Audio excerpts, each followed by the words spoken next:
Hello everybody, it's Mr. Nicol here. Welcome to the National 5 and Higher online PE course. Hope that lockdown's treating you well. We're really looking forward to getting started when we're back at school. However, until then we're going to start the course online and we're going to begin by looking at the command words.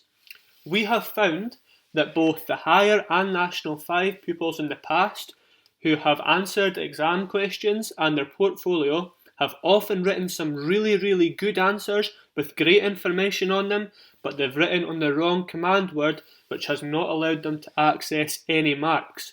So by running this course just now, in this fashion, taking you through each command word, it will allow you to write the correct answer which the SQA is expecting of you when you write your National 5 portfolio or your higher exam. There will be one teacher delivering a session on each of the command words, and the first one that we're going to be looking at is describe. The describe command word is one of the easiest command words, as it doesn't really require you at all, in fact, to say why something happens.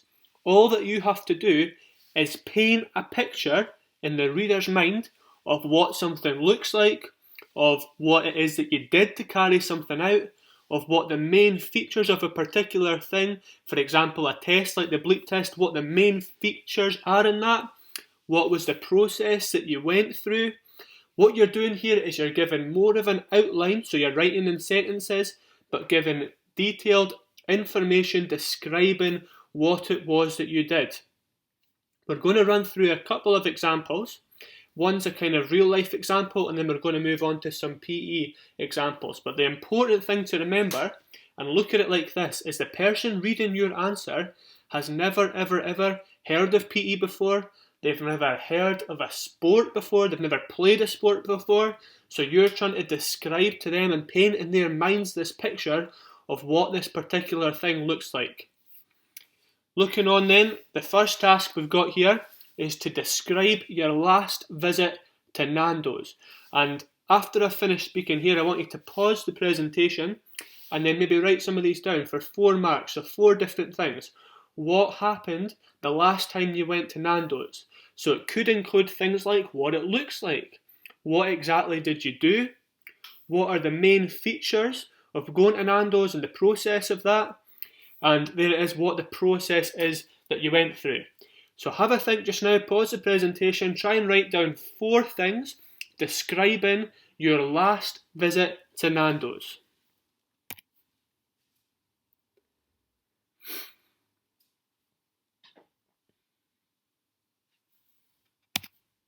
So I hope you've had a chance to do that. I've worked on this a wee bit earlier, so here's some examples I had, and you can match up what you had with the answers that I gave. So the Nando's task possible answers, for 1 mark you could say something like, we opened the door, we walked into Nando's, and the waiter then took us to the seat by the window, for 1 mark. Another mark, we decided what we wanted from the menu. One person then went to order and pay, and the other person, if they're nice, they went to set the table. Next mark, our food came and on my plate was 1 hot quarter chicken and 2 sides of peri peri fries. A final mark, once we finished our meal, we stood up, we tucked in our chairs and left the restaurant using the same door that we came in. You'll notice here that I'm not giving any information as to why I did something. All I'm doing is pretending again that that person reading my answer has never been to Nando's. They don't have a clue what Nando's is. They don't even know it's a restaurant. And I'm trying to take them through that process by giving them bits of information describing what it looked like, what did I do, what did I set up, what did I do when my food came, and what did I do when I left. Okay, describing that whole process. Let's move on now to look at a PE example. So, a PE task here. This is one that you would get or close enough in your National 5 portfolio. So, describe how you used a method to gather data about a factor. Now, the factor that I've chosen here, although you'll hopefully be aware by now if you've been through the S3 elective or the National 5 courses, you'll hopefully be aware that there are a number of factors which you can choose from. And those factors, just quickly, are broadly split up into physical, mental emotional, and social. And each one of those big factors has sub-factors underneath it. So for example, in physical, we've got the example here of CRE.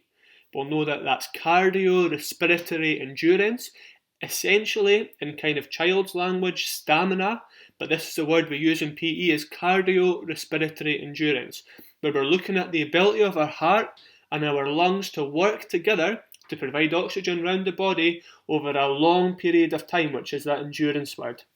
And what we're doing here, getting back to the question, it's a 4-marker. Describe how you used a method to gather data about a factor. So having chosen our CRE as our factor, the method in the example that I'm going to give here is the bleep test. Now I'm sure that we've all done that before. The bleep test, most people kind of freak out a wee bit when they hear that they're going to have to do the bleep test. However, in this particular question, you're not being asked to do it, you're simply being asked to describe it. So remember, that person reading your answer has no idea what a bleep test is. They've got no idea what stamina is. They've got no idea how to test a factor. So you are telling them the information that they would need as if it was an instruction manual to set up the bleep test. So let's look here. I set up 2 cones 20 metres apart. You could say that for 1 mark.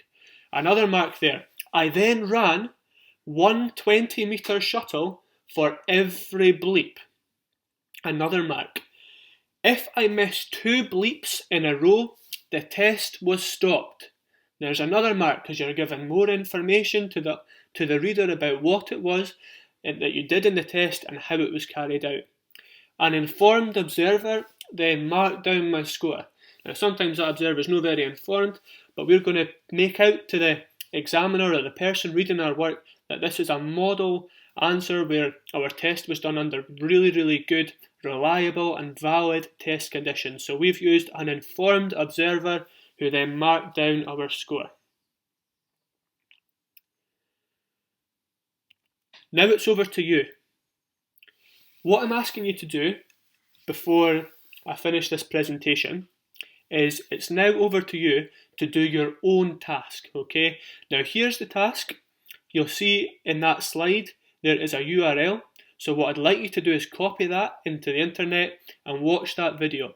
It should be quite a funny video for you to watch. And what I'm asking you to do, again, that command word describe, is to describe the event in this video. This question is going to be worth 4 marks, and I had a wee look at the SQA kind of criteria that they give for examiners when they're marking your work, and this is from the horse's mouth if you like. So the SQA say that 1 mark should be given for each development of a relevant point, including giving examples. So you need to give description, and then for more marks, develop that a wee bit further, okay? I'm looking for 4 different things, and I would like, once you've finished that, to email your answer to your class teacher who can then mark it for you. I hope you've enjoyed this presentation, and I look forward to meeting you when we're back at school. All the best.